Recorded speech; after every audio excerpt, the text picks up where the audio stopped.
Hola y bienvenido a Bautista Confesional, un espacio donde la fe, la doctrina y la verdad bíblica se encuentran. Acompáñanos a escuchar el siguiente mensaje.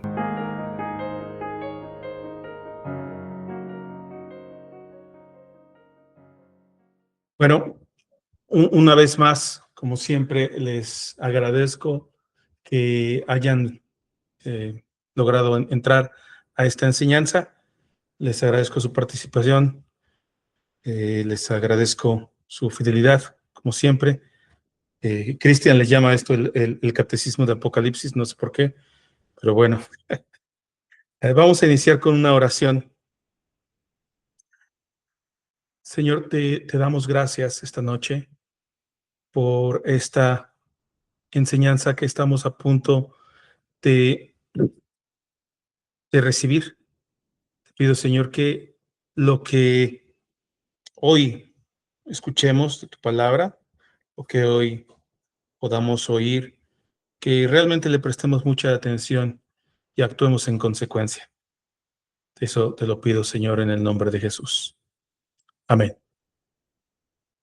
Bueno, antes de iniciar, quiero leer una parte del Apocalipsis que está en el primer capítulo y que habla de la bendición. Capítulo 1, verso 3. Bienaventurado el que lee y los que oyen las palabras de la profecía y guardan las cosas que están escritas en ella, porque el tiempo está cerca. Entonces recordemos que este libro, leer este libro y oír las palabras de este libro es una bendición, nos hace bienaventurados. No solamente nos hace bienaventurados leerlos y oírlos, sino también guardar las palabras que están escritas en este libro. Así que recuerden eso porque estamos por entrar al mensaje a las 7 iglesias. Este mensaje a las 7 iglesias creo que nos va a dar muchísima información acerca de la intención de este libro. Bueno, como ustedes escucharon en la primera clase, desde la primera clase estoy usando varios contextos para poder estudiar esta carta. Estamos usando un contexto histórico, estamos usando el contexto literario, estamos usando el contexto gramatical, un contexto cultural, un contexto incluso geográfico. Y la otra vez estaba platicando con el hermano David, de esto sabe un poco más Steven, él tiene mucho estudio con respecto a esto, pero el método que han usado las iglesias reformadas para hacer exégesis o hermenéutica de la escritura es el método histórico-gramatical. Nosotros no leemos un libro solamente extraemos de aquí y de allá y unimos y decimos esto es doctrina, sino que tratamos de leer todo el contexto del libro. El contexto del libro no se encuentra capítulo a capítulo o verso a verso, sino que debemos entender que todo un libro es todo un mensaje, ¿sí? Al principio de estas clases, hablamos acerca de lo que es la teología bíblica. Y la teología bíblica nos indica o nos enseña que debemos entender toda la Biblia como un solo mensaje que trata acerca de Cristo, que trata acerca de cómo se dio la caída, cómo Dios proveyó la redención y cómo Cristo es exaltado. Cristo es el centro del mensaje en la teología bíblica, en la escritura. Cristo es el centro de todo el mensaje. Y un libro como Apocalipsis no puede estar hablando de otra cosa que no sea el mismo contexto de toda la escritura. La escritura entonces habla de Cristo. Y este libro nos está hablando también de Cristo dentro de esta narrativa completa. Toda la escritura habla acerca de Cristo, apunta hacia Cristo, todo es Cristo. Pues usando este método, ahorita vamos a hablar acerca de una parte del libro que podríamos considerar un cambio en el contexto literario. Recordemos que el libro de Apocalipsis es un libro que en sus géneros literarios es un libro de género apocalíptico, es un libro de género profético, es un libro de género también epistolar. En este caso, lo que estamos a punto de leer son epístolas que se escriben a 7 iglesias. ¿Ok? El autor de esta carta, que es Apocalipsis, declara estar en Patmos. Patmos está más o menos, es una islita por aquí, ¿vale? Más o menos. Esta isla es una isla prisión, similar a lo que tal vez muchos de ustedes conozcan como Alcatraz, la isla. En México tenemos una isla prisión también que se llama las Islas Marías. En Éfeso, perdón, en Patmos es donde se encontraba una cárcel para todos los disidentes que eran, o sea, disidentes del imperio, que se enfrentaban al emperador. Muchos cristianos fueron considerados disidentes. El autor declara que Jesús le ordena escribir a 7 iglesias. Aquí tenemos las 7 iglesias, y estas 7 iglesias, la forma en que encontramos la ruta de estas 7 iglesias es la forma de una herradura de caballo, si se dan cuenta.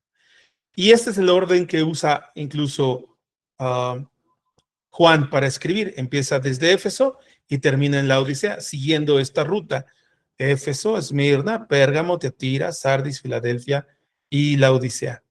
Así es como Juan escribe a cada una de estas iglesias. ¿Sí? Algo que hay que notar es que Jesús dice que estas 7 iglesias están en su mano. Ahora, estas 7 iglesias tenemos que recordar que están al cuidado del apóstol Juan. Juan, al parecer, estuvo antes y después en Éfeso, fungiendo como el obispo principal de esta iglesia. Y bajo su cuidado estaban todas estas iglesias que vemos aquí. Como referencia, cuando Juan es liberado de la cárcel, regresa a Éfeso. Aquí en Éfeso encontramos la casa donde vivió por último Juan, junto con María, la madre de nuestro Señor Jesucristo. Recuerden que Jesús en la cruz le dijo a Juan, hijo, he aquí tu madre, madre, he aquí tu hijo. Entonces, según la tradición, en este lugar se tiene la casa donde vivieron sus últimos años tanto María como Juan el apóstol. Okay. Todas estas iglesias se encuentran en la provincia que llamamos Asia. Esta es la provincia de Asia, hoy conocida como Turquía. ¿Ok? Entonces vean aquí, este es el orden en que Juan les va a escribir a las 7 iglesias, una forma de una herradura. Bien, la estructura básica de las cartas que Juan escribe tiene lo siguiente. Inicia con el autor de cada carta, y el autor se dice que es Cristo. Cada carta inicia con esa frase de quién es el que está dirigiéndose, ¿no? Por ejemplo, a la iglesia de Éfeso, el que tiene las 7 estrellas en su mano derecha, aquel que anda entre los 7 candelabros de oro, dice esto. Entonces, aquí iniciamos con una frase que nos recuerda a los primeros versos del primer capítulo de Apocalipsis. En Apocalipsis, la visión que tiene Juan es que él ve un candelabro de siete brazos, una menorá, y en medio de ese candelabro está uno que tiene la apariencia del Hijo del Hombre, uno que tiene los pies refulgentes como el bronce, como el bronce, uno que tiene en sus manos las 7 estrellas, vestiduras blancas. Entonces, esa es la visión que tiene Juan, y ese es Jesús. Nos enteramos que ese es Jesús. Entonces, en cada carta, el que habla hacia las iglesias se da a conocer como una de las características del que está hablando con Juan.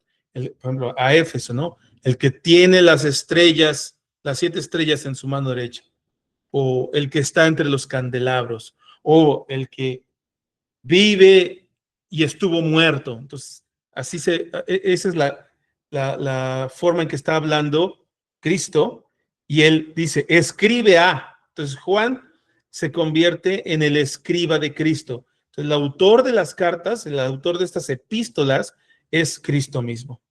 Ahora, cada carta tiene un reconocimiento, excepto 2, Sardis y Laodicea. Tengan bien en cuenta esto. Sardis y Laodicea no tienen un reconocimiento. Luego, cada carta tiene una reprensión, excepto 2, Esmirna y Filadelfia. Entonces aquí tenemos, ¿no? Que Sardis y Laodicea, todo mal.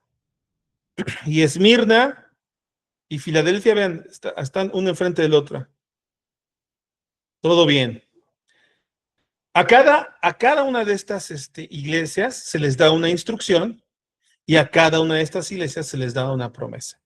Entonces tenemos 4 iglesias, 2 que tienen pura reprensión y nada de reconocimiento, 2 que tienen puro reconocimiento y nada de reprensión, y las otras 3 que tienen tanto reconocimiento como reprensión. Pero todas estas iglesias tienen una instrucción de algo que deben de hacer, y cada una tiene una promesa. Vamos a estudiar hoy cuál es el mensaje a las 7 iglesias que está Jesús enviando estas recomendaciones o estas epístolas. Algo que también hay que comentar es que hay en la historia, la lectura de este libro, del libro de Apocalipsis, en la historia se han tenido ciertas formas de interpretar el mensaje a las iglesias, ¿sí? Algunos han considerado que las 7 iglesias corresponden a tiempos dentro de la historia eclesiástica, o tipos de iglesias en diferentes lugares. Ha habido formas de tratar de interpretar el mensaje a las iglesias. Yo hoy lo quiero tratar como tal, como mensaje que se dieron, epístolas que escribieron a 7 iglesias reales, sin aplicarles ninguna interpretación alegórica, o interpretarles o meterle una interpretación profética, sino simplemente tal cual lo que el texto está diciendo a cada una de estas iglesias. Y luego, ¿cómo podríamos aplicar el mensaje a estas iglesias, el mensaje a estas iglesias, pero a nuestra vida actual? ¿Ok? Esas son las cositas que me gustaría que pudiéramos tomar en cuenta. ¿Ok? Bueno, vamos a iniciar con esto, ¿no? Que hay 2 iglesias con reconocimiento y 2 iglesias con una reprensión. Las iglesias que tienen reconocimiento, que son Esmirna y Filadelfia, estas iglesias al parecer, aparentemente fueron las que sufrieron más persecución hasta el momento en que Juan está escribiendo esta carta. Y las iglesias que tienen pura reprensión y nada de reconocimiento son las iglesias que menos sufrieron o que no sufrieron para nada en absoluto persecución. Las demás tuvieron una especie de persecución, pero tal vez no tan dura como las iglesias de Esmirna y Filadelfia. ¿Ok? Entonces, recordemos eso. Las tres iglesias que tienen tanto reconocimiento como reprensión son iglesias que sufrieron una persecución moderada. ¿Ok? Bueno, vamos a empezar con el reconocimiento a la iglesia de Éfeso. Tenemos este mensaje a la iglesia de Éfeso. Lo que le dice Cristo es que a pesar de que están fatigados, perseveran. Ese es un reconocimiento. Ustedes, a pesar de estar fatigados, perseveran. Ustedes no soportan a los malos. Ustedes ponen a prueba a los falsos apóstoles. Ustedes perseveran a pesar de haber sufrido por mi nombre y no has desmayado. Esto se menciona también a otra iglesia, el tema de los nicolaitas. En Éfeso se les reconoce que ellos aborrecen las obras de los nicolaitas. Ahora, ¿quiénes fueron los nicolaitas? Los nicolaitas pudieran ser una especie de proto-gnósticos, una especie tal vez de cristianos judíos que agregaron a su cristianismo muchas ideas místicas judaicas. Y después, cuando se helenizaron de alguna manera, entonces empezaron a mezclarse más con el gnosticismo griego.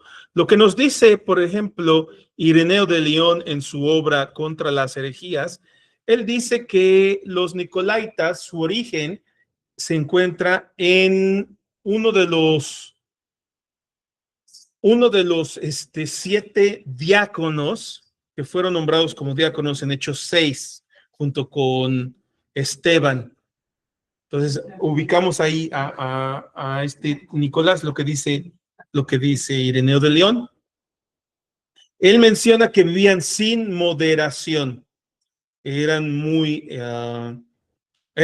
inmorales. Esa es lo que Ireneo está mencionando y lo que podría ser la práctica de los nicolaitas. Unas personas que actúan muy, muy inmoralmente, muy liberalmente. Eso es lo que nos cuenta Ireneo de León con respecto a los nicolaitas. Adelante, Johnny. Dentro de lo que tiene que ver, no con la historia propiamente dicha, pero sí, por ejemplo, dentro de lo que es el contexto del cristianismo primitivo. Puede ser que en los nicolaitas tengamos un antecedente de lo que hoy conocemos como la rama liberal de la iglesia, de quienes tienen esa tendencia dentro de la iglesia. Yo creo que podríamos hablar acerca del tema de los gnósticos, que no son, digamos que no son liberales, sino libertinos. Libertinos. ¿Ok? Claro, porque viste que siempre dentro del seno de la iglesia están esas dos facciones en confrontación, los conservadores por un lado y los que se los conoce como liberales, pero en realidad son más libertinos que liberales. No son de la teología de la liberación, sino que tienen una actitud libertina. Sí, digamos que los gnósticos, liberales. Digamos que los gnósticos son más libertinos. En este caso, los nicolaitas, la obra de los nicolaitas, según lo que nos menciona Apocalipsis, es que ellos se entregan a la carnalidad. ¿Ok? Bueno, esto es lo que dice Apocalipsis acerca de Éfeso. Aborrece las obras de los nicolaitas. Aquí podríamos decir que Éfeso, la iglesia de Éfeso, es de las iglesias más conservadoras que podríamos encontrar. ¿Ok? Esta es una iglesia conservadora. Ahora, vamos a hablar un poquito acerca de Éfeso, y no solamente de la ciudad, sino cómo se fundó la iglesia de Éfeso. Porque de todas las iglesias que vamos a mencionar, la única iglesia que tenemos historia bíblica acerca de la iglesia de Éfeso, o ya de hecho ya lo dije, o sea, Éfeso es la única iglesia en la cual tenemos un contexto histórico dentro de la escritura. Ninguna de las otras iglesias tenemos tanto contexto como Éfeso. Entonces, hablemos primero que Éfeso era una ciudad muy, muy importante para su época. Esto porque se encontraba en el mar Egeo, y por lo tanto tenía un puerto que era una entrada muy, muy importante, tanto por parte de Grecia como de otros lugares, como también Egipto y las islas que estaban alrededor de Éfeso. Entonces, Éfeso era una ciudad muy grande para su tiempo, tal vez era una ciudad cosmopolita para su tiempo, 200,000 y algo de personas habitaban allí, entonces era una ciudad muy, muy importante. También tenía una gran importancia económica y cultural. El templo de Artemisa, como lo dice en la escritura, en la Biblia, Diana de los Efesios, era considerada una de las 7 maravillas del mundo antiguo. Era un una gran obra arquitectónica. Entonces, esta ciudad era un destino turístico y de negocios. A través del puerto de Éfeso entraba muchísima mercancía y por lo tanto había muchísima mercadería de bienes en Éfeso. Era una ciudad muy, muy importante. Ahora, la iglesia en Éfeso fue fundada por Pablo. Pablo funda la iglesia después de haber encontrado en la ciudad una especie de iniciados en el cristianismo, 12 hombres que habían escuchado el mensaje del evangelio, una especie de mensaje del evangelio por parte de un hombre llamado Apolos. ¿Sí? Recordarán que Pablo les hace una pregunta. ¿Recibieron el Espíritu Santo cuando ustedes fueron bautizados? ¿Sí? Y ellos responden, no, ni siquiera sabíamos que había Espíritu Santo, ¿no? Entonces tenían una especie de evangelio ahí truncado que recibieron, aceptaron, pero no estaban no tenían tanto conocimiento al respecto. Entonces, Pablo toma a estos hombres, los bautiza, reciben el Espíritu Santo y entonces inicia ahí la iglesia. Otro tema que tenemos aquí en la escritura es que, por ejemplo, en 1 Timoteo encontramos que Pablo envía a Timoteo a continuar con la obra apostólica en esta iglesia de Éfeso, a poner ancianos, ¿sí? Ancianos que ahora empiezan a hacerse cargo de la iglesia, ¿sí? Pero no solamente eso, sino que también Pablo manda a Timoteo a decirle a aquellos que están enseñando herejías a que se callen, ¿sí? Dice, Pablo le dice a Timoteo, te envío a Éfeso para que confrontes las herejías. Entonces nos encontramos con que en el mensaje que Jesús les manda a la iglesia de Éfeso es que siguen con esa actitud de confrontar el mal, de confrontar las herejías, de aborrecer las obras de los malvados y de los nicolaitas. Por ejemplo, en Éfeso, en la carta de Éfeso, Pablo habla acerca de la diferencia entre los hijos de la luz y los hijos de las tinieblas. Habla acerca de cómo los que son los hijos de las tinieblas practican toda clase de inmoralidad sexual, son avaros, son groseros, son impenitentes. En cambio, los hijos de la luz, ellos están revestidos de justicia, están revestidos de santidad, ¿no?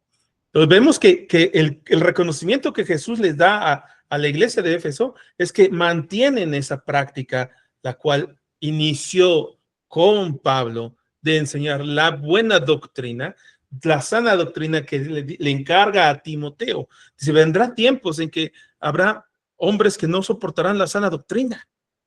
Tú mantente en la sana doctrina. ¿Okay? Ahora, en Hechos nos encontramos con dos situaciones específicas. La primera, el conflicto con los plateros. Como ustedes recordarán, en el libro de Hechos se nos menciona que Pablo, estando en la ciudad, empezó a ganar adeptos entre algunos judíos y entre algunos gentiles que se estaban ajudaizando, pero ahora estaban viniendo al conocimiento de Cristo.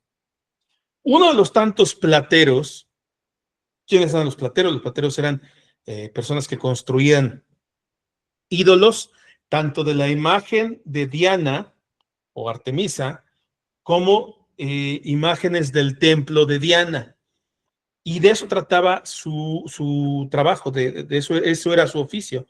Hacían imágenes, imágenes de los ídolos y los vendían a los turistas, porque Éfeso era una ciudad de muchísimo turismo y de eso vivían los plateros. Ven ustedes cómo el evangelio, queridos hermanos, el evangelio no es una religión pasiva.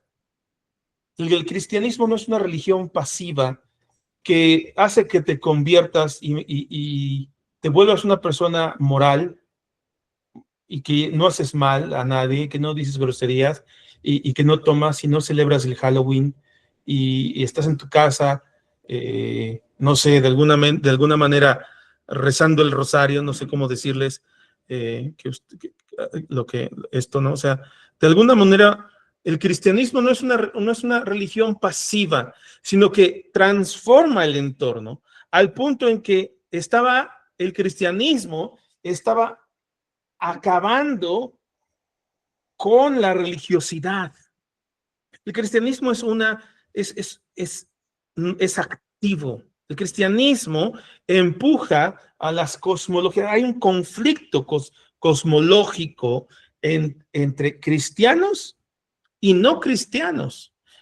O sea, nosotros no debemos ser personas pasivas ay, es que yo no tomo cerveza. No estoy hablando de tomar o no tomar cerveza y hasta ahí, sino que nosotros confrontamos el mal.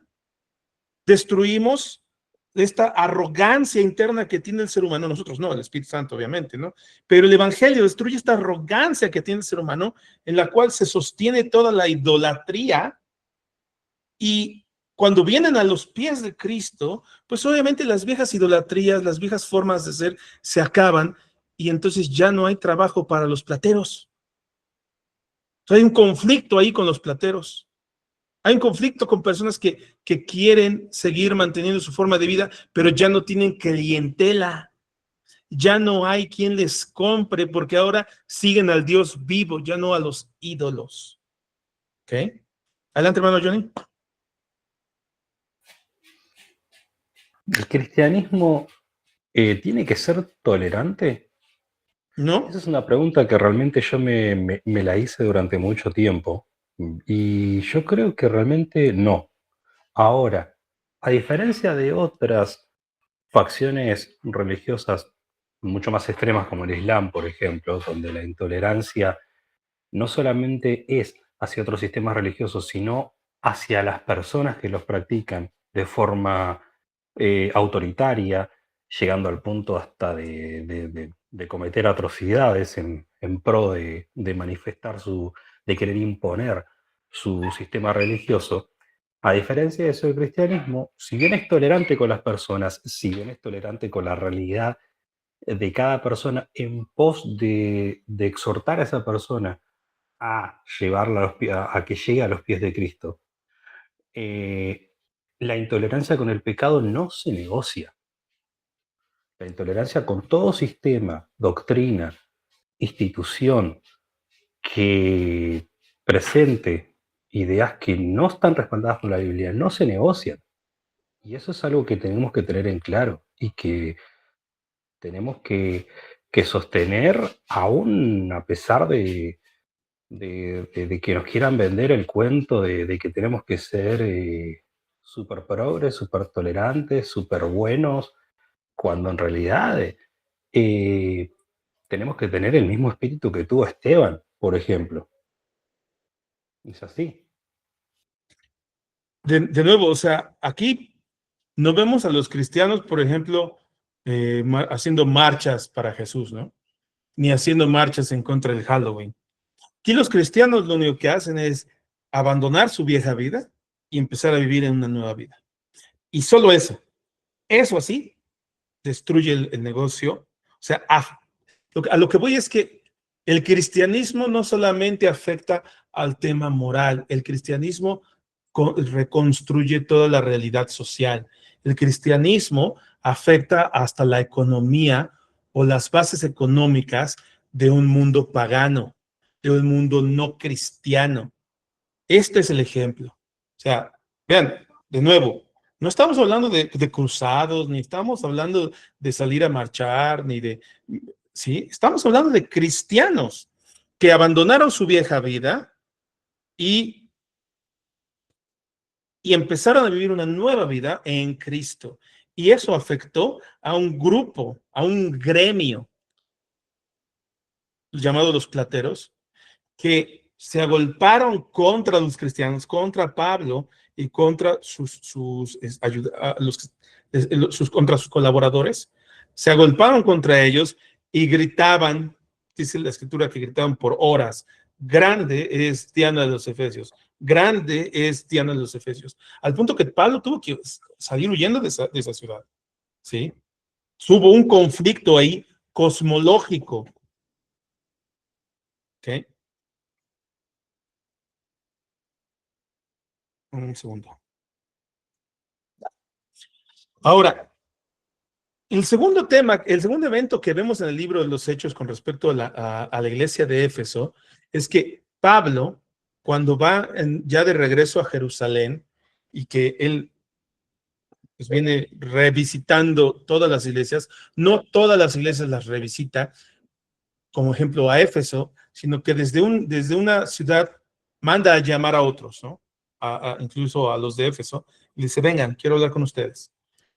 Miren, yo voy de regreso a Jerusalén y se me ha profetizado, se me ha revelado múltiples veces que cuando llegue a Jerusalén hay cadenas para mí. Eso es lo que hay. Y procede a decirles a todos los de la iglesia, las iglesias, específicamente a la iglesia de Éfeso, les dice: yo sé que a mi partida entrarán lobos rapaces que no van a perdonar al rebaño. Incluso de entre ustedes se levantarán falsos maestros, lobos rapaces, que no perdonarán al rebaño. Así que les dice, les insta Pablo: tengan, o sea, actúen como lo que son, obispos, dice. La palabra que se usa ahí, obispos, es como una, ¿cómo le podemos decir? Como una función. O sea, porque Pablo les dice a los ancianos de la iglesia de Éfeso: funjan como obispos, es decir, supervisores sobre la iglesia, sobre la cual el Espíritu Santo los ha puesto a ustedes como supervisores de la iglesia. Cuídense de tanto ustedes de la doctrina que ustedes tienen como la que le están impartiendo la iglesia. Tengan mucho cuidado. De nuevo, eso lo podemos volver a ver aquí en el mensaje que les manda el Señor Jesús a la iglesia. Ustedes no soportan a los malos. Ustedes ponen a prueba a los falsos apóstoles. Es un gran reconocimiento el que el Señor les está dando, porque hasta ahora están actuando según las recomendaciones de Pablo. ¿Okay? Pero vean ustedes lo que dice Pablo con respecto al conflicto de los plateros. Dice: nuestra lucha no es contra sangre ni carne. Nuestra lucha es contra las realidades espirituales. Nuestra lucha, queridos hermanos en Cristo que están aquí presentes, nuestra lucha no es contra las feministas. Nuestra lucha no es contra las aborteras. Nuestra lucha no es contra los progres. Nuestra lucha es contra el feminismo.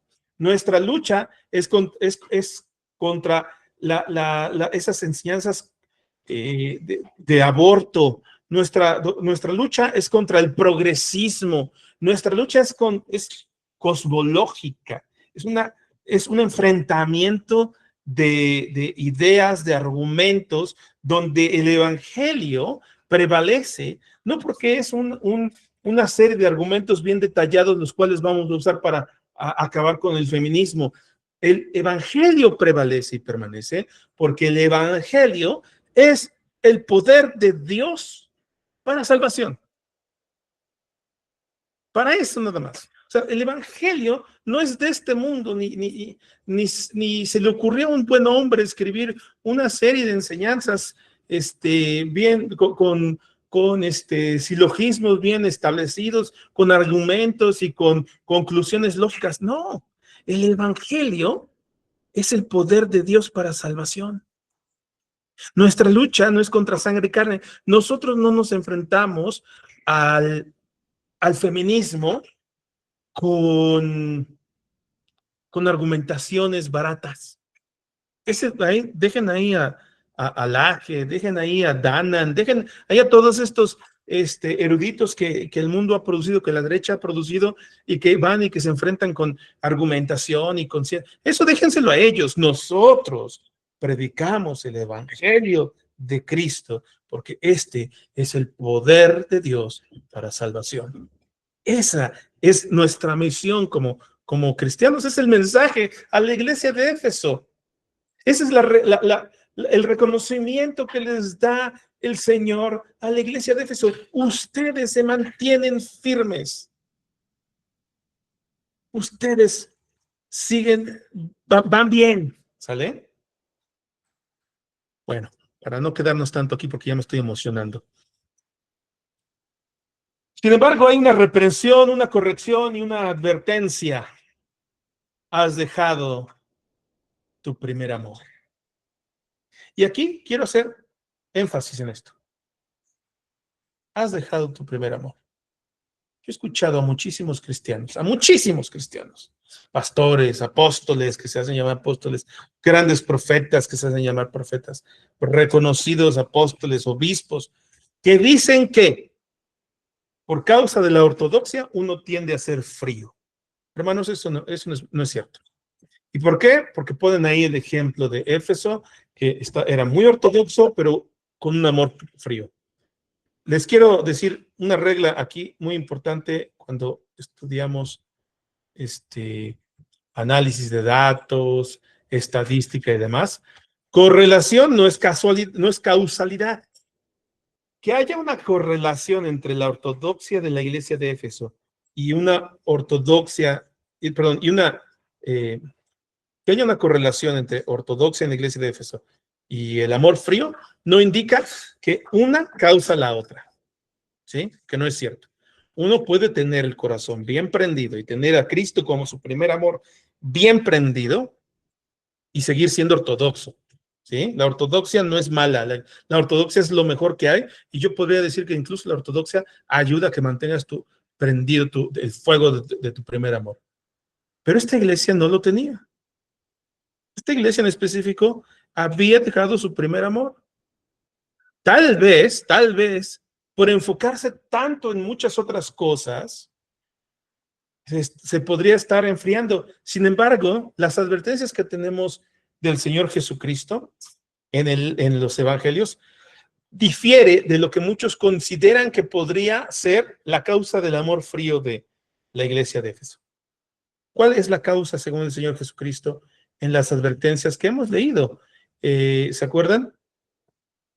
Cuando leímos las semanas pasadas, hemos leído Mateo 13, sí, pero ortodoxia no te se habla en lenguas. Mateo 24, Marcos 13, Lucas 21. En esas profecías que el Señor Jesús dice, el Señor Jesús nos da, Él dice algo en específico. Y a causa de la persecución, el amor de muchos se enfriará. Recordemos que esta iglesia está pasando por persecución, ¿sí? Queridos hermanos, esta iglesia está pasando por persecución. ¿Por qué el amor de esta iglesia se estaba enfriando? ¿Por qué estaba dejando su primer amor? Por la persecución. Adelante, Johnny. Qué curioso es que muchos utilicen esa expresión, el amor de muchos se enfriará, para hablar acerca de cómo está la situación actual, cómo está el mundo, cómo está la sociedad, y no hacer una introspección acerca de cómo estamos nosotros como iglesia. Si nos ponemos a analizar Mateo 24, los versículos del 9 al 11, que hablan de cómo iba a estar, de acuerdo a las palabras del Señor Jesús, la iglesia en los últimos tiempos, s- rara vez se toman en consideración a la hora de analizar ese texto, independientemente de que Jesús habló acerca de lo que iba a acontecer en un momento específico de la historia. Ujú. Pero si tomamos como referencia lo que Jesús dijo y cómo nos llega a cada uno de nosotros, deberíamos tomar de manera clave lo que habla desde el versículo 9 en adelante, cuando dice, unos a otros se entregarán, serán aborrecidos por causa de mi nombre, unos a otros Así se es. odiarán, y en ese contexto es que dice que por haberse multiplicado la maldad, no en el mundo, sino dentro de nuestras iglesias, es que el amor de muchos se va a enfriar. Entonces, no es para que salgamos a hacer una cacería de brujas o para que unos a otros nos señalemos con el dedo para ver quién está frío, quién no lo está, porque eso es cuestión de, porque ahí estaríamos cayendo en querer mirar la paja en el ojo ajeno, sino es una cuestión de uno mismo ponerse a decir, cómo estoy en ese sentido? Así ¿Acaso me es. enfrié? Yo Así creo que ahí es. estaría la clave. Bien. Ahora, dice el Señor, le hace las siguientes observaciones, ¿no? Las advertencias. Dice, vuelve a hacer las obras del principio. Vuelve a hacer las obras del principio. Vuelve a hacer estas obras. Si no, vendré a ti y quitaré tu candelabro. Recuerden que Juan está viendo un candelabro,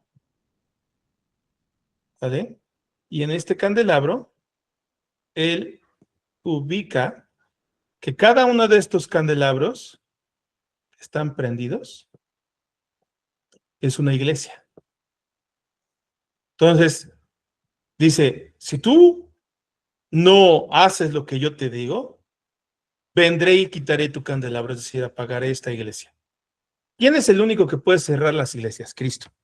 Hermanos, no nos pongamos tristes cuando veamos que una iglesia se cierra, una iglesia cristiana. O sea, sí, pongámonos de alguna manera en alerta, tristes porque la iglesia se cerró, pero recordemos, el único que puede cerrar una iglesia no es Satanás, es Cristo. Satanás no puede cerrar las iglesias. Cristo es el que cierra la iglesia. Pues vean ustedes lo que sucedió con la iglesia de Éfeso. De hecho, toda la ciudad desapareció. La ciudad de Éfeso fue movida del lugar. Hubo una pandemia de malaria, una crisis de malaria en la ciudad y todo se perdió, incluso la iglesia. Entonces, podríamos ahí decir que la advertencia, por no haber sido escuchada, se cumplió ahí, ¿eh? Cuidado. El único que cierra iglesias es Cristo. ¿Cuál es la promesa que se le da a la iglesia de Éfeso? Al vencedor le daré de comer del árbol de la vida. Aquí me faltó el árbol, una disculpa. Al vencedor le daré de comer del árbol de la vida. Ahora, también es interesante que cada una de las promesas parecieran premios diferentes, pero cada uno de estos premios realmente apuntan a Cristo. Entonces, el que está hablando es Cristo y tu premio va a ser, soy yo soy tu premio. Ese es el mensaje, las promesas que se le da a cada iglesia. ¿Ok? Bien. Vamos a hablar del mensaje a Esmirna. Recuerden, Esmirna es una de las ciudades, una de las iglesias, perdón, a las cuales solamente tuvieron reconocimiento, no tuvieron ninguna reprensión. ¿Ok? Entonces vamos a ver el reconocimiento de la iglesia de Esmirna. Dice, yo conozco tu tribulación y tu pobreza, pero eres rico. Conozco la blasfemia de los que dicen judíos, pero no lo son. ¿Pero qué crees? Todavía vas a seguir sufriendo un poco más. No temas por lo que has de sufrir. Satanás echará a algunos de ustedes en la cárcel. Esto es para probarte. tendrás tribulación por 10 días. Sé fiel y te daré la corona de la vida. Este sigue siendo Cristo. La corona de la vida es Cristo. Todo esto es Cristo. ¿Okay? Entonces tenemos aquí el reconocimiento de la iglesia de Esmirna, una iglesia que está pasando por muchísima tribulación. Y vamos a ver por qué pasaba por muchísima tribulación. Como historia, ¿no? La ciudad fue reconstruida por Alejandro Magno en el siglo IV antes de Cristo. Esta ciudad fue una ciudad muy reconocida por su lealtad a Roma, muy reconocida. Fue de las primeras, junto con la ciudad de Pérgamo, fueron de las primeras ciudades en aceptar el culto al emperador. Esta fue de las primeras en construir un templo. No solamente aceptar el culto al emperador, sino esta iglesia construyó un templo para el culto imperial, dedicado a Tiberio en el año 26 después de Cristo. Entonces, imagínense ustedes el problema que tenían los cristianos, porque a esta iglesia de Esmirna se le ordenaba a todos los ciudadanos a asistir al culto imperial. Cada vez que sonaban ahí las campanas, o que sonaba ahí las bocinas del llamado a la oración, Allahu Akbar, todos tenían que venir y hincarse y adorar a la vez, al emperador. Esto es una imagen de la adoración que nos presenta después el libro de Apocalipsis, la adoración a la bestia. ¿Sí? Esta iglesia, esta ciudad se entregaba por completo al culto imperial. Y obviamente mataban a los cristianos por negarse a adorar al César. Dentro de las cosas que históricamente sabemos que sucedían es que a los ciudadanos se les entregaba un boletito.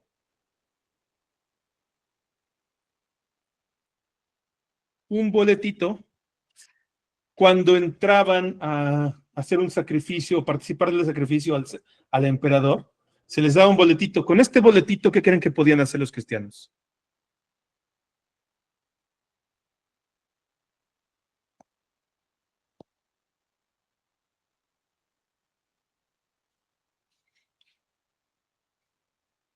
¿Han escuchado estas palabras? Sin este boletito no podían asistir al mercado a comprar víveres. Entonces los cristianos pasaban hambres. ¿Qué les dice el Señor Jesucristo? No temas por lo que has de sufrir. Todavía va a haber ahí un problema, o sea, Satanás nos va a echar a algunos de ustedes en la cárcel. O sea, aquí Cristo está diciendo, todo esto que está pasando, todo esto, Satanás es el culpable de lo que les está aconteciendo a ustedes. Pero ustedes sean fieles, permanezcan firmes. ¿Okay? El mensaje de la promesa a la iglesia es que el vencedor no sufrirá la muerte segunda. Vamos a hablar ahora de la iglesia de Pérgamo. Moras donde está el trono de Satanás. Guardas fielmente mi nombre, es el reconocimiento que le hace el Señor Jesucristo a la iglesia de Pérgamo. No has negado mi fe, incluso cuando mi siervo Antipas fue martirizado. Bien, esta ciudad es la ciudad del norte, la que está hasta la punta de la U en la herradura que les mostré. Esta ciudad fue la capital del reino de Pérgamo bajo los atálidas, quienes la desarrollaron como un centro de arte, medicina y filosofía. Aquí se encontraba una biblioteca que era un rival con Alejandría, con la biblioteca de Alejandría, Era una ciudad espectacular, una ciudad grande, muy grande. El trono de Satanás, esta idea del trono de Satanás pueden ser dos cosas. ¿Okay? Dos cosas. Una, en la ciudad de Pérgamo, había un templo enorme construido a Zeus. Y otra, en esta ciudad, que también fue de las primeras ciudades en las que implementaron el culto al emperador, en esta ciudad estaba un gobernador romano muy importante. Entonces, debido a que había una importancia, que esta ciudad era muy importante para los romanos, el culto al emperador era también extremadamente importante. Esta ciudad mantenía el culto al emperador de una manera grotesca.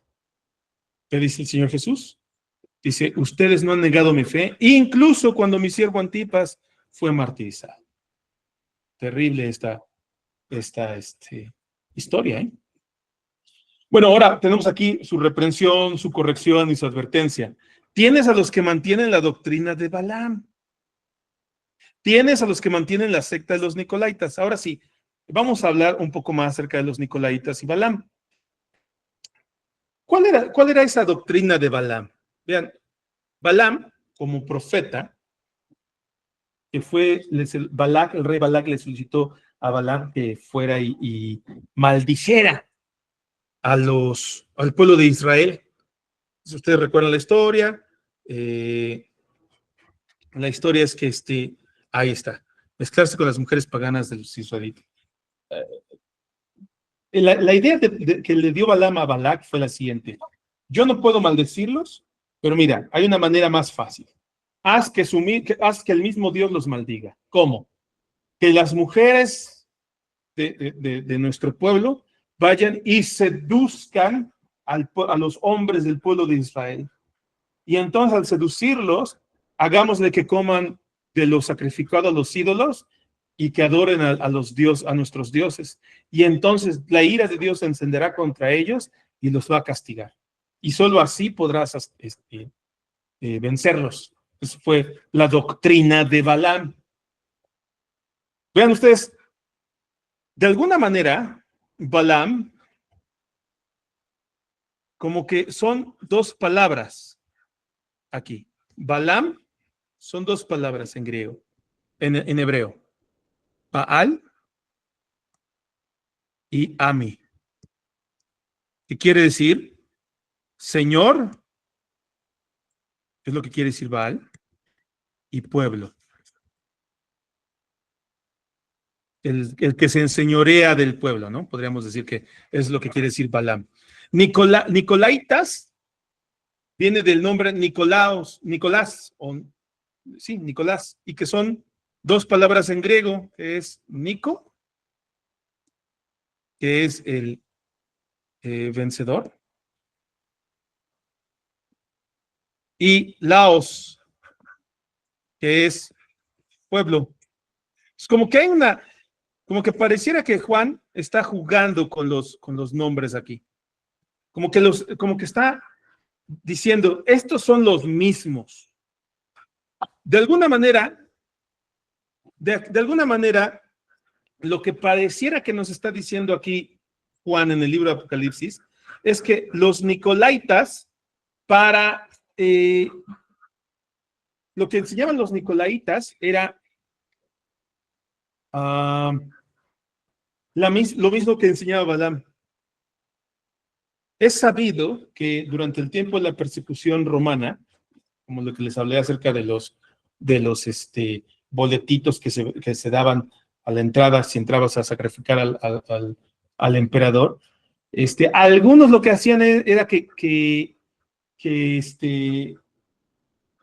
iban con los guardias romanos, y lo que hacían es que pues cometían cohecho y compraban los boletitos, y así se mantenían ellos así como que no, yo sí participé, ¿no? O también algunos de ellos podría ser que decían, no tiene de malo comer de lo del emperador, no tiene de malo nada de ir. Como diría alguien por ahí que cada Halloween, que se dice cristiano, dice que cada Halloween, que no tiene nada de malo celebrar las festividades de este mundo, hay que redimirlas, dice. No tiene nada de malo que en tu iglesia vayan si los lapsis, por ejemplo, hermano Cristian, sí. No tiene nada de malo que tu iglesia celebre en el Halloween. Es más, es para atraer jóvenes. Así atraes jóvenes a tu iglesia. ¿Sí? Entonces, esa era lo que hacían los nicolaitas. ¿Sí? Adelante, Johnny.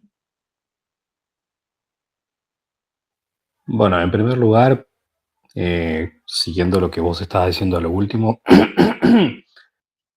justamente en las iglesias donde más se habla y donde más se celebra Halloween, no se habla ni jota de reforma protestante. Vamos, eso en primer lugar. Y en segundo lugar, consultarte si es que realmente, como algunos creen, los nicolaitas son seguidores de Nicolás de Antioquía, uno de los 7 diáconos que se cree que apostató de la fe e inició todo este movimiento.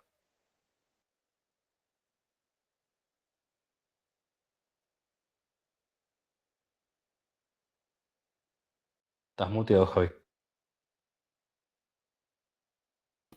No, perdón, estaba yo tomando un poquito de agua.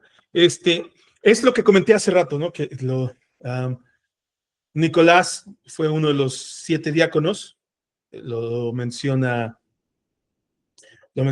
Ireneo León, y que sí, obviamente apostató, ¿no?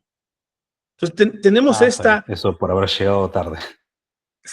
no hay problema, tenemos entonces este problema, que al parecer lo que está diciendo aquí Juan es que la doctrina de Balaam de incitar al pueblo a comer los sacrificados a los ídolos es lo mismo que hacían los nicolaitas, incitar a los cristianos a no pasa nada, coman de lo sacrificado al emperador. Pues, o sea, no pasa nada, lo importante es no morir, ¿no? Entonces, ¿qué les dice el Señor? Arrepiéntete, si no vendré a ti y pelearé contra los nicolaitas con la espada de mi boca. Entonces, esta iglesia tenía unos que se permitían ser laxos y decir, bueno, pues no, mira, todo sea para ganar a la gente para Cristo. Todo sea, o sea, se mezclaban con el mundo. ¿Okay? Obviamente también no voy a decir que lo hacían con esa intención únicamente, ¿no? Tal vez lo hacían porque tenían miedo a ser perseguidos, a morir, a que sus hijos murieran de hambre. Entonces se entregaban a los actos que los demás hacían, la cultura pagana. ¿Okay? Bueno, ¿cuál es la promesa? ¿Cuál es la promesa de Cristo a la iglesia de Pérgamo? Al vencedor le daré el maná escondido. Vean ustedes la hermosura de esta promesa, porque esta promesa lo que está hablando es con respecto a la comida.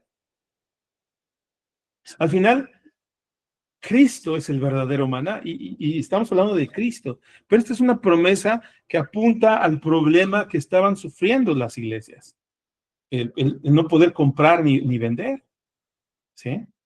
Al vencedor le daré una piedra blanca con un nombre especial que solamente él conoce. Ahora, este tema de las piedras blancas, de las piedras, lo encontramos, por ejemplo, también mencionado en el libro de El Pastor de Hermas, donde se menciona que cada cristiano es una piedra blanca que va fungiendo, que está siendo usada para construir a la iglesia de Cristo. Entonces, como que de alguna manera esto nos está dando ahí a la idea de que Cristo nos está usando como piedras para la construcción de su iglesia. Adelante, hermano Johnny. Perdón por levantar tanto la mano, pero me hizo recordar de que, por lo menos desde mi pasado como como ex adventista del séptimo día, no sé si en otras denominaciones se llegó a la misma conclusión, pero cuando se habla de ese versículo, ellos llegaron a la conclusión de que cuando estemos en el paraíso renovado, con el reino de Dios establecido, ese nuevo nombre, esa piedrecita blanca con un nombre nuevo, qué sé yo, va a ser justamente que te van a cambiar el nombre, que te van a poner un nombre, no sé. Sí, eso lo creen Un nombre eso lo random. creen los mormones.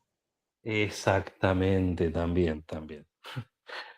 Bueno, nada, Sí, quería acotar eso también. sí, es lo creen los mormones, que creen ahí unos nombres extraños. Bien, vamos ahora a hablar de la iglesia de Tiatira. Tenemos aquí un reconocimiento a la iglesia de Tiatira. ¿Cuál es su reconocimiento? Si yo conozco tus obras, dice el Señor. Conozco tu amor, conozco tu fe, conozco tu servicio, conozco tu perseverancia, conozco que tus obras recientes son mayores que las primeras. Vean lo que le dice el Señor, contrario a lo que le dice a Éfeso, ¿eh? Conozco tu amor. Diferente a lo que le dice a Éfeso. A Éfeso, ¿qué le dijo? Dice, tú has abandonado tu primer amor. A esta le está diciendo, no, tú tienes mucho amor. Esa es la ventaja que tiene esta iglesia. Vamos a hablar del contexto histórico, geográfico de esta iglesia. Esta iglesia, de esta ciudad, Tiatira, esta ciudad era una ciudad gremial, se le conoce así como una ciudad gremial, es decir, tenía diferentes gremios y cada gremio tenía a uno, como lo dirían hoy día los romanos, los papistas, tenían a su santo patrono, una deidad que les bendecía todas sus acciones, se las bendecía y ellos adoraban a esa deidad, ¿no? Entonces, los artesanos tenían a San Goloteo, los tintoreros tenían al Santo Niño de la Oveja Mocha y así cada quien tenía a su propia deidad, ¿no? Entonces, imagínense ustedes ser un cristiano en Tiatira, quererte dedicar a un oficio y no poder vender porque tú no mantenías la religión pagana de ese oficio. ¿Se imaginan lo duro y lo difícil de ser cristiano en estos tiempos? Sanguchito y santurrón, así. ¿Se imaginan ustedes tener un oficio y no poder efectuarlo porque tú no adorabas al Dios que estos paganos adoraban? ¿Se imaginan lo terrible? Entonces el Señor, ¿qué le dice? Conozco tu amor, conozco tu fe, conozco tu perseverancia. A pesar de lo que estás pasando, conozco tu perseverancia. Sin embargo, dice, toleras a esa mujer Jezabel,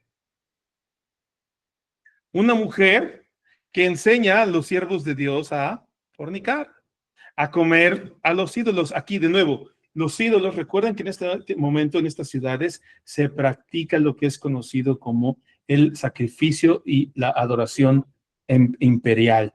Tenían que sacrificar toros al emperador. Y esos sacrificios que se hacían, después esa carne se entregaba a las carnicerías. Y esto en las carnicerías. ¿Se imaginan ustedes se imaginan ustedes lo terrible que era vivir en esos tiempos? Permítanme un segundito.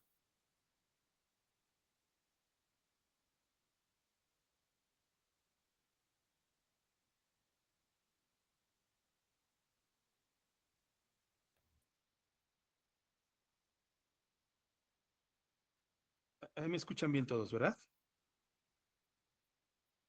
Sí, señor. Permítanme un segundo.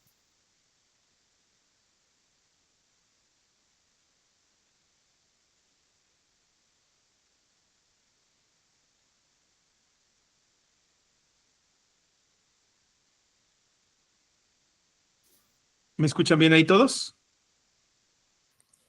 Sí, señor. Entonces, de alguna manera, esta persona, esta mujer, que Juan llama Jezabel, no sabemos si su nombre real era Jezabel. De nuevo, yo estoy tratando esta carta como que de manera literal. No estamos alegorizando el texto. Es decir, no está aquí Juan hablando de una figura retórica, de alguien que... No.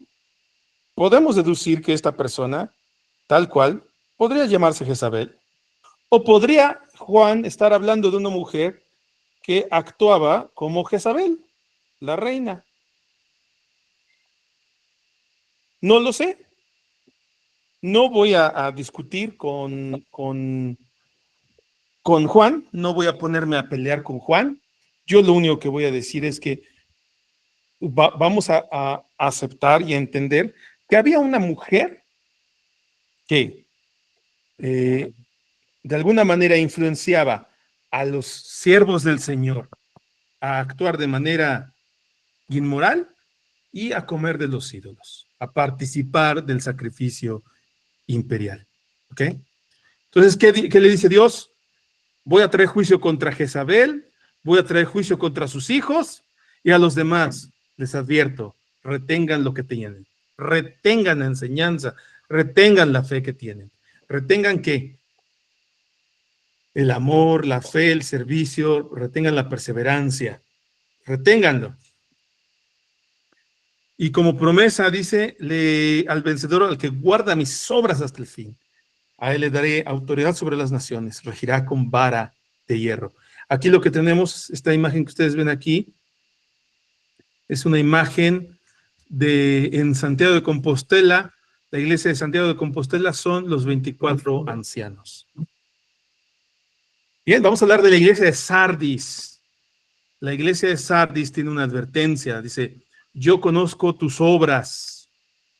Dices que estás vivo, pero estás muerto. Terrible, ¿eh? Afirma las cosas que aún quedan. Vean que esta iglesia no tiene ningún reconocimiento. No reconocimiento.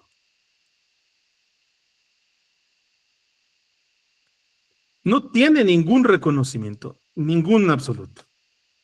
Entonces dice el Señor, dices que estás vivo, pero estás muerto.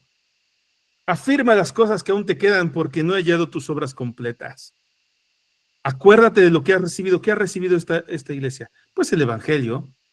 Esta iglesia ha recibido el Evangelio y no se arrepiente. Entonces le dice, arrepiéntete o vendré a ti como ladrón en la noche. Vamos a ver cómo aquí Cristo está usando figuras, de alguna manera alegoriza una idea que se tiene cultural. Vamos a hablar de esta alegoría, el ladrón en la noche. Bien, ¿qué es Sardis? Sardis es ¿qué era Sardis? Una ciudad, era la capital de Lidia, y era la sede del legendario rey Creso, un rey que era extremadamente rico, o sea, tenía muchísimo dinero. Y la razón por la cual tenía dinero es porque del monte Molo, no sé cómo pronunciar esto, a través del río Pactolo, el oro viajaba a través del río. O sea, el oro se encontraba en el río. Entonces era una ciudad inmensamente rica. Por eso el Señor hace esta crítica. Dices que tú eres rico, ¿no? Bueno, no, aquí está diciendo que eres vivo, que está vivo, ¿no? Dice, entonces, esta ciudad era conocida, al igual que Lidia. ¿Se acuerdan de quién era Lidia? ¿Dónde se menciona Lidia? En el libro de los Hechos se menciona a esta ciudad. Era una ciudad que producía textiles, especialmente de la lana teñida. Aquí está la figura alegórica que tenemos, vendré a ti como ladrón en la noche. Hace referencia a la historia de la ciudad, que se sentía muy protegida porque se encontraba fundada sobre un monte, ¿no? Sobre una cima. Y de alguna manera se sentían muy protegidos, pero debido a que estaban muy confiados, la ciudad fue conquistada 2 veces por la negligencia de sus guardias. ¿Cómo fue conquistada? Si bien guardaban la ciudad bastante bien, había una puerta ahí abandonada, una puerta trasera por ahí que casi ni guardaban los guardias, y entonces a través de esa puerta fue que lograron entrar los enemigos de la ciudad y tomaron la ciudad. Esto sucedió 2 veces. Entonces, la frase, vendré a ti como ladrón, está haciendo esa alusión a esa idea de que la ciudad se sentía muy protegida. Entonces el Señor les está diciendo a la iglesia de Sardis, ustedes se sienten ustedes se sienten protegidos, cuídense porque, un segundito que están aquí, mis perros ladrando, un segundo.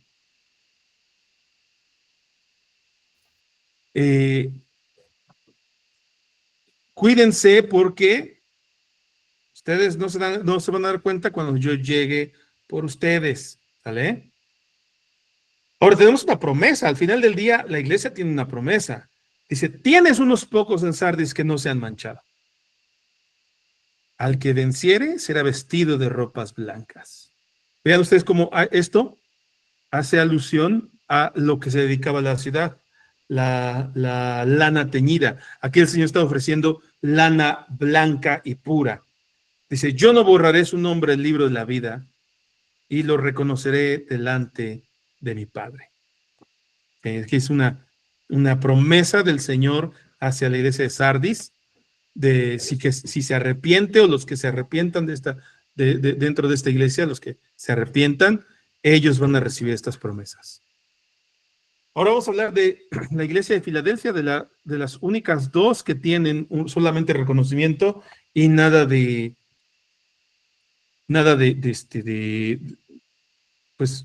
reprensión, ¿no?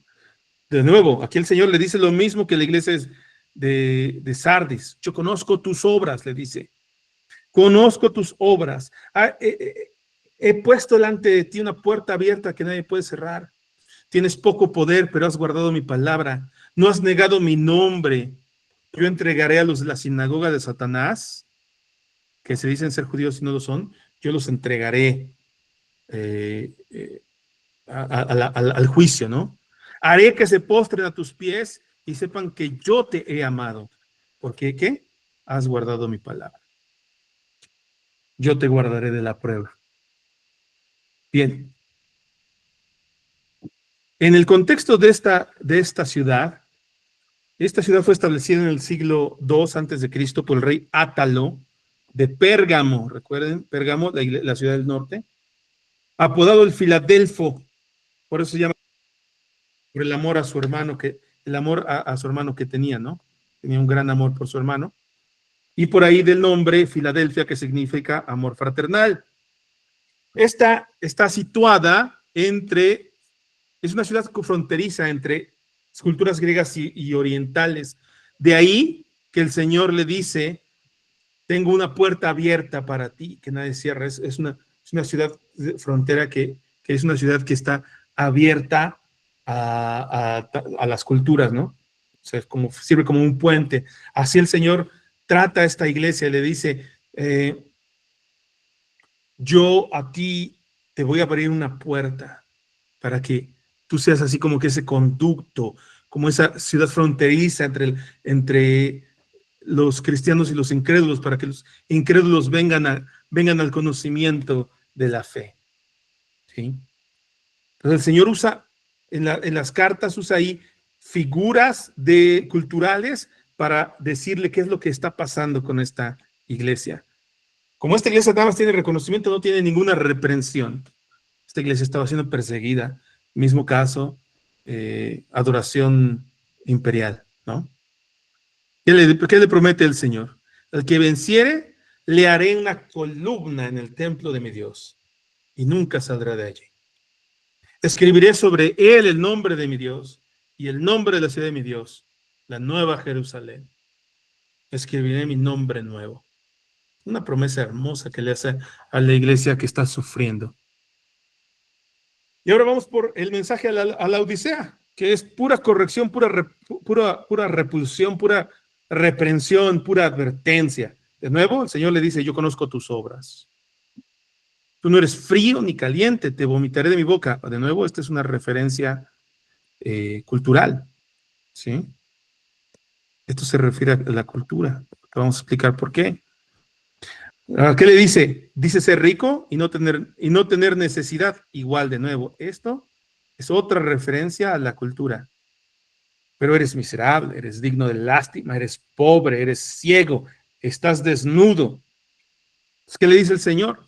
Compra de mi oro refinado. ¿Por qué? Porque hace hace referencia a que es pobre y a que es miserable. Compra de mí vestiduras blancas. ¿Por qué? Porque estás desnudo y eres digno de lástima. Y compra de mí colirio. ¿Por qué?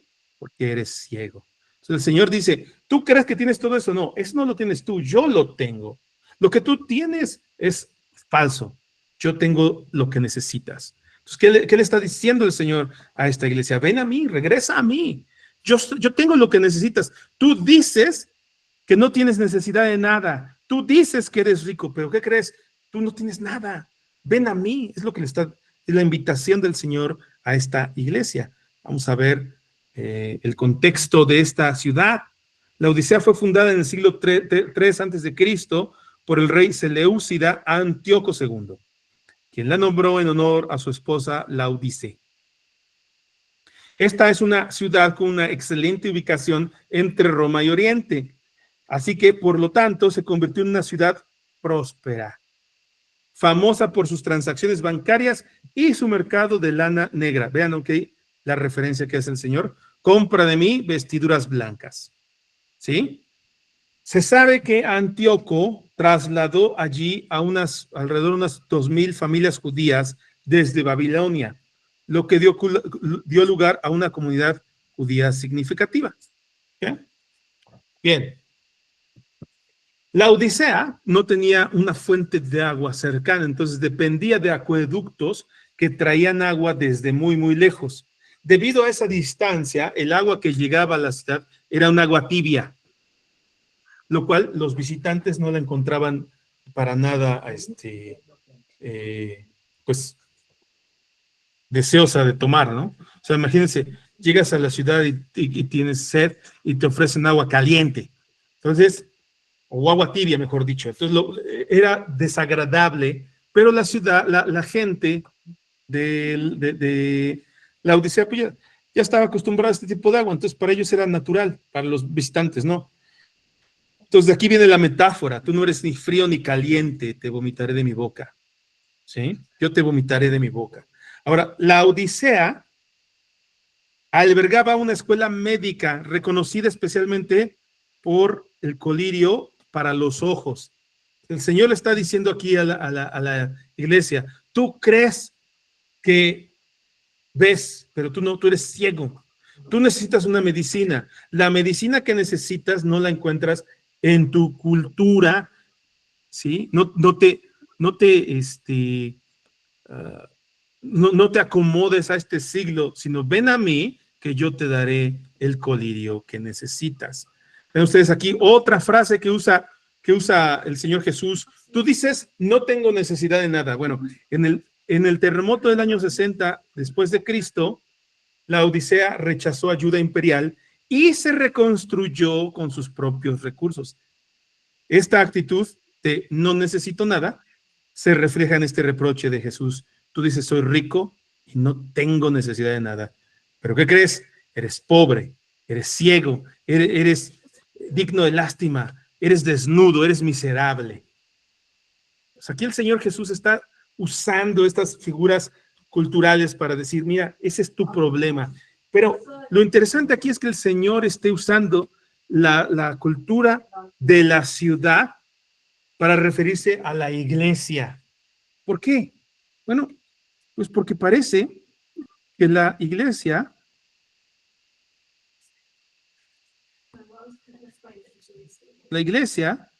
se conforma a la cultura.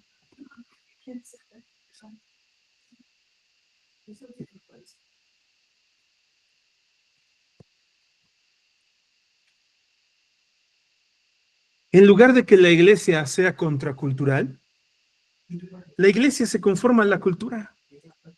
Y ahora empieza a actuar de una manera que no hay distinción entre cristianos y paganos. Qué triste, ¿no? Qué triste que el Señor o sea, si el Señor se volteara hacia la iglesia de México el día de hoy y mandara un mensaje, ¿qué le diría? Le diría, oye, ¿actúas como mexicano? O nos diría, ¿actúas como Cristo? Cosas que debemos de pensar, ¿eh? De pensar y bastante. Ya estoy por terminar. Espero que me regalen unos 10, 15 minutos más. Porque lo que viene a continuación, después de esto de la promesa, quiero darles un mensaje ahí para reflexionar. Vean ustedes aquí. El mensaje a la Odisea es un mensaje que nos hace reflexionar de cómo se estaba comportando la iglesia según la cultura. Ahora el Señor le da una advertencia y promesas. Dice, arrepiéntete. Yo estoy a la puerta y llamo. ¿Cómo que Jesús está a la puerta de la iglesia? O sea, la iglesia no tiene a Cristo adentro. O sea, es una iglesia sin Cristo. Yo estoy a la puerta y llamo. Al vencedor le concederé sentarse conmigo en mi trono. Quiero que nos quedemos con la siguiente reflexión, queridos hermanos. Vamos a hacer la siguiente reflexión. El Señor le dijo a la iglesia de Esmirna, conozco tu pobreza, pero eres rico. Conozco tu pobreza, pero eres rico. Esta es una imagen de una de las tantas iglesias en Nigeria que han sido atacadas, destruidas, quemadas por la persecución que están viviendo nuestros hermanos nigerianos. ¿Qué diría nuestro Señor Jesús hoy día de nuestras iglesias? De mi iglesia aquí en Puebla, de la iglesia en la iglesia en general en México. ¿Qué diría el Señor? Imagínense ustedes que el Señor te diga, conozco tu pobreza, pero eres rico. No temas por lo que estás por sufrir. ¿Se imaginan ese mensaje? El Señor Jesús le dijera a nuestros hermanos que están sufriendo en China, los que están sufriendo en, en Nigeria, los que están sufriendo en todas las zonas que están sufriendo persecución, nuestros hermanos cristianos, en todos estos lados donde donde nuestros hermanos en Cristo están siendo decapitados por el Evangelio. Y que nuestro Señor Jesús dijera,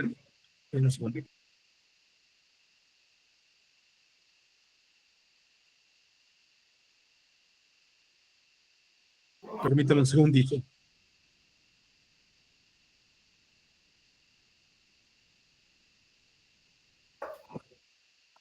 que nuestro Señor Jesús nos diera este mensaje, no temas por lo que estás por sufrir.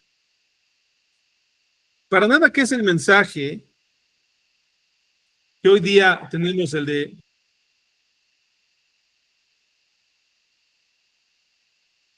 para nada es el mensaje que hoy día tenemos de la prosperidad, de que no, todo te va a ir, todo va a ir bien, todo va a ir de maravilla, Dios te va a bendecir. Yo todavía recuerdo las promesas que se hicieron en el 2020, en el 2020, todas las profecías que dio Maldonado y Cash Luna de que no, que este es el año de la salud divina, que este es el año en el cual Dios te va a super bendecir. ¿Se imaginan? ¿Se imaginan que el Señor en lugar de ese mensaje nos dijera, no temas por lo que estás por sufrir? ¿Cuántos de nosotros aguantaríamos ese mensaje? ¿Será ese el mensaje?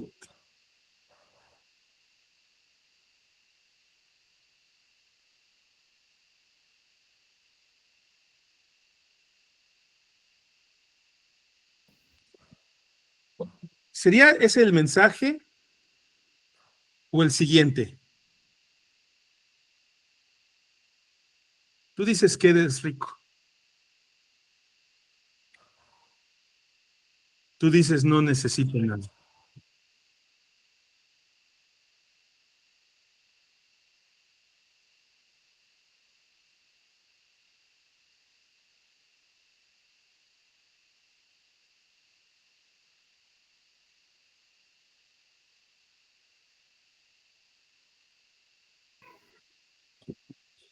¿Se imaginan este mensaje a la iglesia de América. Tú dices que eres rico, tú dices que no necesitas de nada, pero no sabes que eres miserable, digno de lástima, pobre, ciego y desnudo. ¿Será ese el mensaje que nos da el Señor a la iglesia de hoy? ¿O cuál sería el mensaje?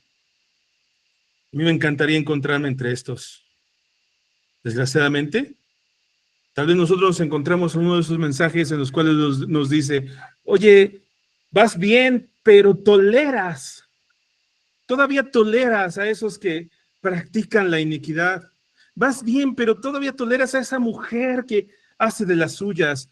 Vas bien, pero has olvidado tu primer amor.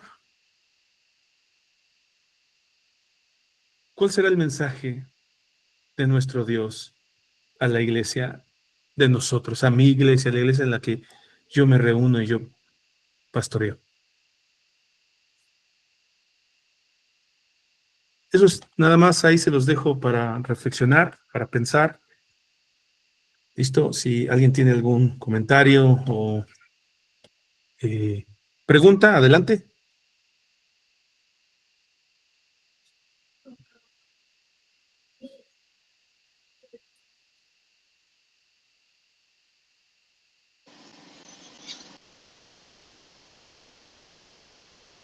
¿No? ¿Nadie?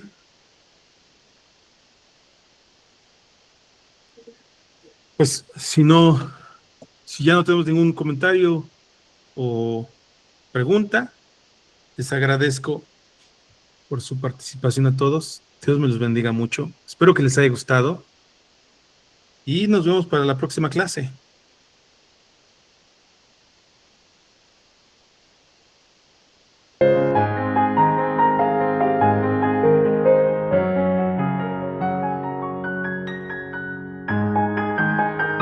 Gracias por acompañarnos en Bautista Confesional. Esperamos que este contenido haya sido de bendición para tu vida. Recuerda suscribirte a nuestro canal de YouTube, Bautista Confesional. Para más información de nuestro contenido, visita nuestro sitio web www.bautistaconfesional.com.mx.